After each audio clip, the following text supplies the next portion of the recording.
Hola, ¿cómo están? Hoy día vamos a hacer una clase para sexto año básico de historia y el tema van a ser las etapas de la independencia de Chile. La clase pasada nosotros ya vimos las causas tanto internas como externas de este proceso histórico y tan importante para nuestro país. Justamente con las causas tanto externas como internas vamos a recordar un hecho que fue fundamental y detonador de alguna forma de este proceso, y espero que se recuerden, la captura del rey Fernando VII por Napoleón Bonaparte allá en España. Dejó un vacío de poder y cada colonia que España tenía en América hizo su propia junta de gobierno. ¿Cuáles eran las razones? ¿Cuáles fueron las condiciones que se dieron? Es lo que vamos a estudiar, comenzar a estudiar desde ahora.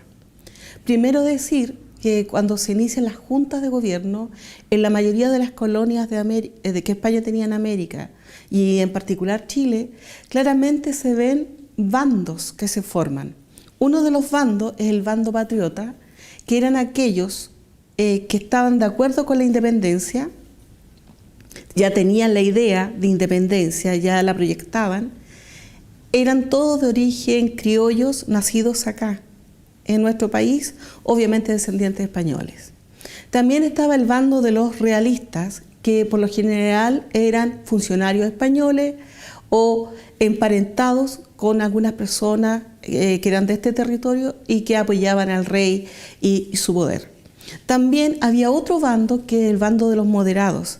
Ese bando tenía ideas de independencia, pero no sentía que era el momento para concretar. Y a medida que van ocurriendo los hechos, van a ir concretando también la idea de independencia. La patria vieja, en tu texto aparece en la página 62 y va desde el año 1810 al año 1814. Si bien son apenas 4 años, son años muy importantes, distintos tipos de gobiernos se van a suceder. Lo primero que va a ocurrir es la junta de gobierno. En el lugar que se hace, se tenía una imagen gigante del rey Fernando VII, y para que podamos entender, la gente que fue ese día, todos hombres perteneciendo a la aristocracia, por lo tanto eran personas con educación y con mucho dinero, fueron los que asistieron a esta reunión, todos de Santiago, pasaban por este retrato del rey y hacían una reverencia. Ese gesto da muestra de la lealtad que aún se tenía hacia el rey. ¿Cuáles son las obras principales de la Junta de Gobierno? Son 4, son más, pero vamos a recalcar 4. Una fue formar nuevos cuerpos militares. Si bien acá había un ejército, pero era español, ellos van a hacer nuevos cuerpos militares para ayudar a defender la gobernación de Chile frente a alguna intromisión, por ejemplo, del Virreinato del Perú. Ya se tenía idea que se podían gobernar mientras no estuviera el rey en forma autónoma. Segundo, van a mantener lazos diplomáticos con la Junta de Buenos Aires e incluso van a enviar a 400 efectivos hacia Buenos Aires a defender este virreinato de la injerencia tanto de otras potencias como del Virreinato del Perú. Y esto es lo más interesante, van a llamar a un Congreso Nacional. Para que ustedes dimensionen, aún no éramos un país y ya íbamos a tener una especie de parlamento, un Congreso Nacional donde pudieran participar personas o representantes tanto de la provincia de Concepción, de Talca, incluso de Coquimbo, que era el Chile conocido de aquel tiempo, el Chile que estaba ocupado. Y se cita al Congreso Nacional el año 1811. También una de las obras de la Junta antes de empezar con el Congreso fue una práctica que ellos deseaban hace mucho tiempo, una reforma que pedían al rey de hace rato. Esa reforma era el libre comercio. Por fin pudieron practicar el comercio con distintos países siempre y cuando no fueran enemigos del rey de España. Se inicia el Congreso. El Congreso fue el año 1811 Y la ley más interesante que hizo fue la libertad de vientres. Quedaban libres de la esclavitud todos los hijos de esclavos. ¿Y por qué no todos los esclavos? Porque el Congreso no quiso entrar en conflicto con la aristocracia más rica del país, que era la que efectivamente tenía muchos esclavos. Quiero también agregar que aquí comenzamos a ver figuras como Bernardo O'Higgins. Bernardo O'Higgins había sido alcalde del Cabildo de Los Ángeles, sí, de la ciudad de Los Ángeles, y tenía una gran hacienda en Chillán y cerca de Los Ángeles. Por lo tanto, era un hombre muy poderoso económicamente y también en términos políticos comenzó a acrecentar su figura. O'Higgins había estudiado en Inglaterra, por lo tanto tenía clarísimos los ideales de la Ilustración. También aparece la figura de José Miguel Carrera, que fue el representante de Santiago y Melipilla, perteneciente a la aristocracia del país, un hombre muy poderoso y que tenía ideas mucho más cercanas a la independencia incluso que O'Higgins. Era mucho más atrevido en su propuesta. Luego del Congreso viene el gobierno de José Miguel Carrera. Él se toma el poder porque en realidad quería apurar las cosas y todo el proceso en sí de la independencia, y hace muchas obras que son en realidad un camino a lo que va a ser la independencia. Miren, hizo o mandó a hacer emblemas patrios. Todavía no habíamos declarado independencia y teníamos emblemas patrios, una bandera, un escudo. Y con el escudo yo me quiero detener, porque si ustedes logran leer, dice post tenebras lux. Después de las tinieblas viene la luz. Después del periodo colonial viene la libertad. También tiene otra frase que es muy importante porque nos persigue hasta el día de hoy. En latín era aut concilio, aut ense. Probablemente alguien que sabe latín me va a corregir. Pero significa por la razón o la fuerza. Y entendida en esa época, claro, era una frase muy atingente. Queda para la reflexión si es tan atingente hoy en día. ¿Qué otra obra hace José Miguel Carrera? Él hace el Instituto Nacional, manda abrir el Instituto Nacional, la Biblioteca Nacional, también crea nuevas escuelas donde por primera vez pueden asistir las niñas y por sobre todo hace un reglamento constitucional. Entonces, si se dan cuenta, José Miguel Carrera tenía una perspectiva súper clara del país independiente que él proyectaba. Ese reglamento constitucional era una constitución, e insisto, aún no éramos país y él ya proponía una constitución. Justamente en ese sentido yo traje un pequeño video para que lo veamos.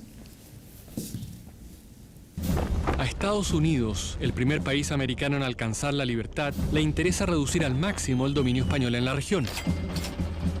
El presidente James Madison envía agentes diplomáticos a todas las colonias del sur.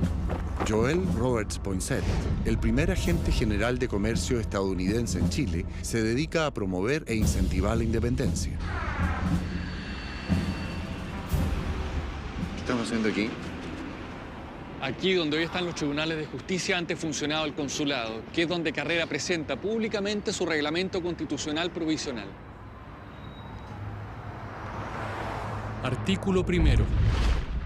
La religión católica apostólica es y será siempre la de Chile. Segundo, el pueblo hará su constitución por medio de sus representantes. Tercero, su rey es Fernando VII. Pero si quieren la independencia, ¿por qué siguen siendo leales al rey? Se declara lealtad al rey, pero el reglamento es claramente independentista.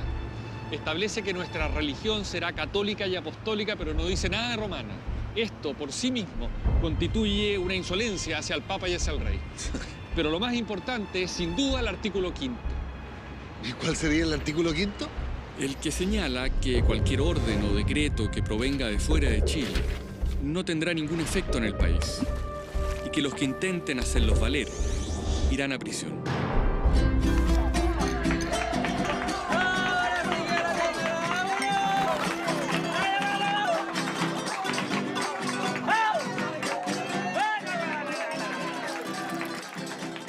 Gracias.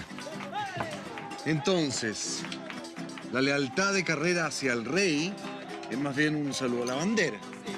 Por eso, el reglamento de 1812 parece una declaración de independencia encubierta. Sí, claro, si en el fondo lo que hace Carrera es meter de contrabando el lenguaje republicano y empezar a incorporar a los sectores populares.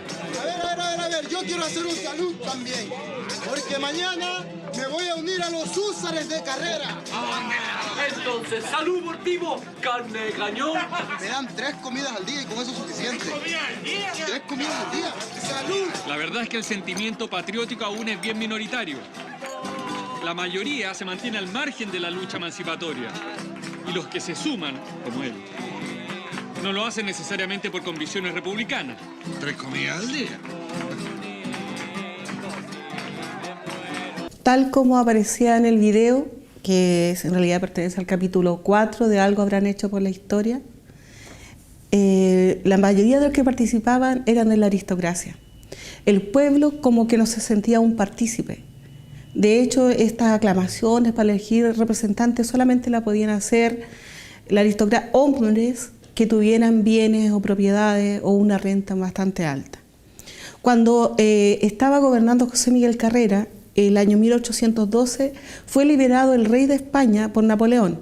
Y yo les quiero leer algo muy cortito de lo que dice el rey de España, pero ya el año 1814, cuando ya había reconquistado nuevamente gran parte de América. Dice: Dios, que me repone a vuestros brazos, habiéndome designado por rey de esta vasta monarquía, quiere que la gobierne por medio de sabias leyes, digna de vosotros, de mí y del espíritu de vuestros padres. Las ideas democráticas y los principios republicanos han de quedar sepultados para siempre, bajo las ruinas y sangre que han ocasionado. Él es muy claro al menospreciar los avances que se hizo en esta época y declararle la guerra a todos aquellos que intentaron una revolución. Y en el caso de Chile ocurrió similar. Finalmente, este periodo de la Patria Vieja termina con el desastre de Rancagua, donde las fuerzas militares patriotas de O'Higgins y de Carrera van en forma desunida y no pudieron enfrentarse a los españoles y fueron derrotados y debieron huir o escapar, y vinieron nuevas formas y estrategias de lucha. Así llegamos a la Reconquista, que algunos historiadores le llaman la Restauración, porque se restablece el poder monárquico. Hubo 2 gobernadores españoles. El primero, Mariano Osorio, que no fue tan cruel en su accionar, pero sí hizo varias acciones. Por ejemplo, relegó significa que va a dejar en forma alejada a aquellas personas que habían participado en la causa patriota. También designó a los alcaldes de los cabildos y reabrió la Real Audiencia. Tercero, eliminó todas las obras que se habían hecho en la Patria Vieja, todos. El Congreso Nacional, cerró el diario, el periódico La Aurora de Chile, que fue creado bajo el gobierno de José Miguel Carrera, el Instituto Nacional, la Escuela Abierta para Niñas, todo eso lo cierra porque no pertenecía al orden de la monarquía absoluta. Y crea el Tribunal de Vindicación, donde se van a juzgar a todos aquellos acusados por revolucionarios. Duró solo 1 año en su cargo y luego llegó otro gobernador que fue mucho más déspota, Casimiro Marcó del Pont. Crea el Tribunal de Vigilancia y de Seguridad Pública. Acá abajo hay una imagen de Vicente Sambruno. Fue un brigadier, un militar al servicio de este nuevo gobernador, que sí se distinguió por tratar de forma muy cruel a los patriotas y a su familia, no importando si eran jóvenes o mujeres. Además, Casimiro Marcó del Pont subió los impuestos a tal punto que generó un descontento popular contra él y contra España.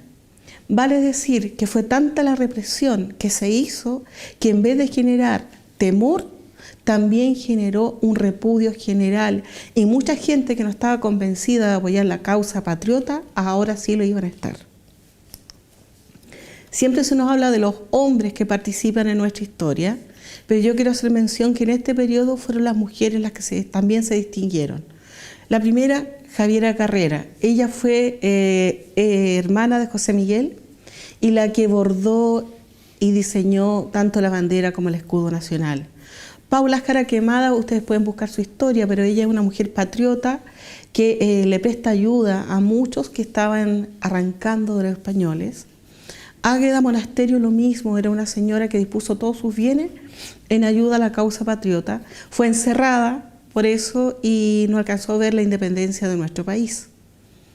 Y me quiero detener en María Cornelia Olivares, que muy poca gente la conoce, pero ella era una patriota de la ciudad de Chillán. Tanto en la Patria Vieja como durante la Reconquista, iba a la plaza de Chillán, Chillán Viejo, y ahí proclamaba su mensaje de apoyo y ayuda hacia los patriotas. El gobierno de Casimiro Marcó del Pont le dijo que si no paraba la iban a arrestar y humillar públicamente, pero ella fue igual y siguió planteando sus ideales. Entonces la tomaron prisionera, la amarraron, tal como se ve en la imagen, a un árbol. Solamente la dejaron con su ropa interior, de aquella época que me imagino habrá sido una especie de enagua, y le raparon el pelo y las cejas. Sin embargo, ella siguió como estaba, apoyando a los patriotas. Por lo tanto, hay gente que igual debemos reconocer, porque no solamente los hombres en la historia, también las mujeres. ¿Qué hicieron otros patriotas? Bueno, acá hubo una división, producto que tenían que estar en forma clandestina. Hubo algunos que se quedaron dentro de Chile. El más destacado fue Manuel Rodríguez, que hizo toda una red de espionaje cuya información iba a parar al otro lado, a Argentina, y de vital información para después hacer una estrategia de ocupar el país. Otros se fueron a Mendoza, que queda en Argentina, y ahí estaba el general José de San Martín, un prestigioso general argentino, que él ya había intentado ocupar el virreinato del Perú para acabar con la ocupación de España en América. Le fue mal y entendió que la única forma era hacerlo desde el mar, por lo tanto era vital liberar a Chile, y se une con O'Higgins, que llega allá a Mendoza.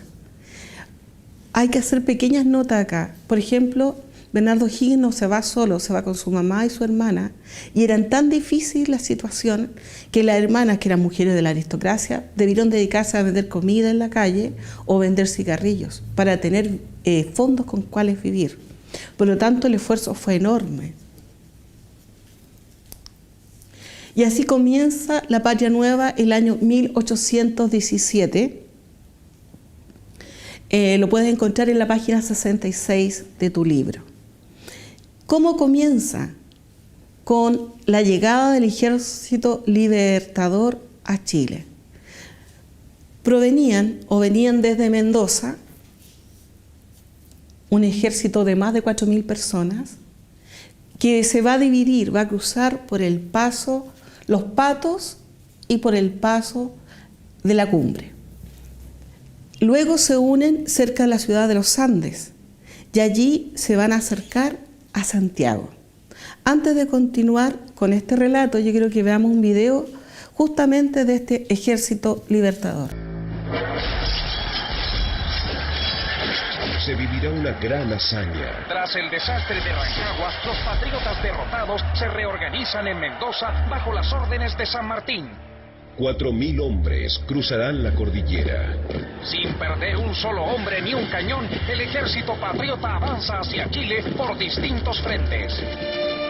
Tras el triunfo en Chacabuco, San Martín dijo: en 24 días pasamos la cordillera más elevada del globo y concluimos con los tiranos. solo falta la victoria de Maipú. Hay que destacar, porque pocas veces se nos insiste o se profundiza en el tema del Ejército Libertador, y el esfuerzo fue profundo, fue grande, fue inmenso. A modo de ejemplo para ratificar lo que ya he dicho, por ejemplo, la cordillera de los Andes no son solamente estos cerros que vemos como una imagen incluso de dibujo infantil. La montaña siempre es mucho más profunda y más grande, tiene ríos cordilleranos, tiene quebradas, y es muy difícil. Probablemente acá siempre se nos va a mostrar a nuestros héroes arriba de un caballo, pero es complicadísimo que anduvieran a caballo allá arriba de la cordillera. Probablemente todos se vinieron en mulas. Por ejemplo, desde Mendoza salieron con 10.600 mulas, pero llegaron a Chile solo con 4.300.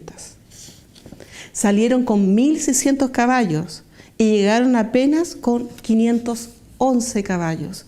Eso nos demuestra lo difícil, lo dificultoso que fue cruzar los Andes.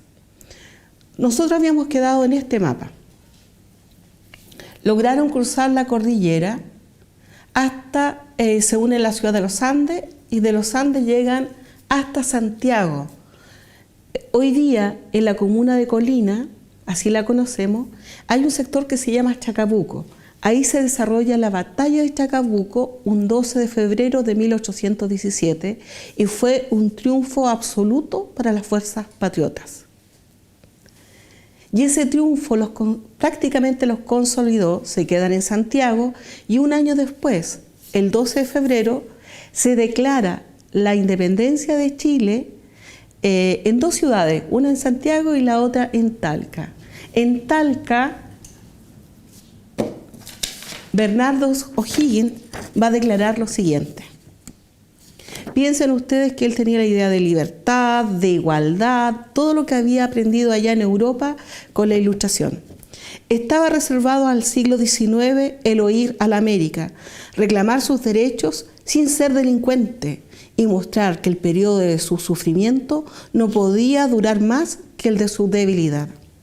La revolución del 18 de septiembre de 1810 fue el primer esfuerzo que hizo Chile para cumplir esos altos destinos a que los llamaban el tiempo y la naturaleza. Este último desengaño les ha inspirado la resolución de separarse para siempre de la monarquía española y proclamar su independencia a la faz del mundo. Demuestra el gran ideal de libertad que tenía O'Higgins y todos los patriotas. Pero no todo estaba dicho y seguían desembarcando tropas en Talcahuano, tropas de España, tropas realistas. Para algunos que no saben, Talcahuano está cerca de la ciudad de Concepción. Y desde allí esas tropas realistas comienzan a avanzar hacia la zona central, queriendo dirigirse hasta Santiago. ¿Qué va a ocurrir? Que el ejército libertador había avanzado hasta la ciudad de Talca y descansando en la noche, un 19 de marzo, son atacados por sorpresa y se produce el desastre de Cancha Rayada, donde nuestro ejército libertador pierde y tiene que arrancar, huyen en forma despavorida y cada uno se va por su camino. Se tienen que reencontrar y rearmarse y eso costó. Cancha Rayada fue el 19 de marzo y recién el 5 de abril de ese año, el 5 de abril, logran vencer definitivamente a las fuerzas realistas en Santiago, en una comuna que se llama Maipú. Acá, en Maipú. Ahí vencen para siempre a los españoles que se arrancan y quedan totalmente desamparados los que quedan vivos. Otros deciden volver a Talcahuano para reembarcarse y volver al virreinato del Perú. Y otros se quedan en esa zona haciendo bandas de bandoleros. ¿Cuáles van a ser ahora? ¿Quién va a quedar ahora en el gobierno? Bernardo O'Higgins, con el cargo de director supremo. ¿Cuáles van a ser sus obras principales? La Alameda, en Santiago lo moderniza, hace la Alameda, hace el mercado de abastos, que para aquellos que conocen Santiago es el edificio Tirso de Molina, que queda al frente del mercado central. Reabre el Instituto Nacional y la Biblioteca Nacional, crea el Cementerio General, porque antes se enterraba a todas las personas en las iglesias. Ahora con el Cementerio General podía ser enterrada ahí, siendo mucho más higiénico todo lo que sucedía. O'Higgins intenta permanecer mucho más en su cargo y hace una constitución en el año 1822 en que proyecta por más tiempo su gobierno. Eso molesta y ya se estaban generando varios sentimientos en contra de O'Higgins. ¿Desde qué grupos? Uno, desde la aristocracia, ¿Por qué desde la aristocracia? Porque O'Higgins los había obligado a sacar su escudo de armas. Recuerden que yo dije que muchas familias habían comprado títulos de nobleza y tenían sus escudos de armas en la puerta. O'Higgins obligó a sacarlos porque creía que no debían haber títulos de ningún tipo en este país. Ahí se ve el ideal de igualdad propio de la Ilustración. También, molesto con el arzobispo de Santiago, lo expulsa de Chile porque este señor seguía siendo fiel al rey Fernando VII de España y no apoyaba lo que se había hecho con la independencia. ¿Qué más? Ahí ya tenemos dos grupos que dejan de apoyar a Bernardo O'Higgins. Va a venir también desde el mundo popular un desapruebo a O'Higgins. ¿Por qué? Porque él va a eliminar las peleas de gallo, que eran muy populares, la gente después se emborrachaba, hacía fiesta en las calles, generalmente ocurrían desmanes, y eso Bernardo O'Higgins los prohíbe, y la gente común y silvestre ya tampoco lo aprueba. Por eso es que llega el año 1823 y O'Higgins se ve acorralado. Por lo demás, había hecho una reforma política para que las provincias de Coquimbo y de Concepción ya no fueran distritos, sino que estaban subdivididas. Eso molesta, tanto que va a haber un general de Concepción, Ramón Freire, que se va a alzar en armas y va a querer atacar a O'Higgins, que está en Santiago. O'Higgins se entera de la gente que estaba enemistada con él, de esta rebelión armada, y para evitar una guerra civil decide abdicar, dejar su cargo y retirarse, y se va de Chile, se va al Perú, donde posteriormente y con los años va a morir. ¿Qué nos puede quedar de este proceso de independencia? Que fue largo, fue muy difícil, mucho más difícil de lo que dicen las 6 o 10 páginas que están en tu libro, que siempre hay que buscar mayor información. Se produce el conflicto entre O'Higgins y José Miguel Carrera, y hay personas que lo defienden a uno u otro. Yo lo que te invito a hacer es que logres tú mismo o tú misma buscar información, y lo más difícil en la vida es formarte tu propia opinión, que tiene que estar respaldada por distintas fuentes, y luego opinar. Fue un año difícil, fueron 3 etapas complicadas: la Patria Vieja, que fue de reforma; la Restauración, que fue de mucha opresión contra los patriotas; y la Patria Nueva, que se consolida la libertad de nuestro país. Espero que esta clase te haya ayudado a comprender mejor el proceso de independencia de nuestro país, y que puedas seguir buscando e informándote de algo tan interesante que tiene que ver con tu historia.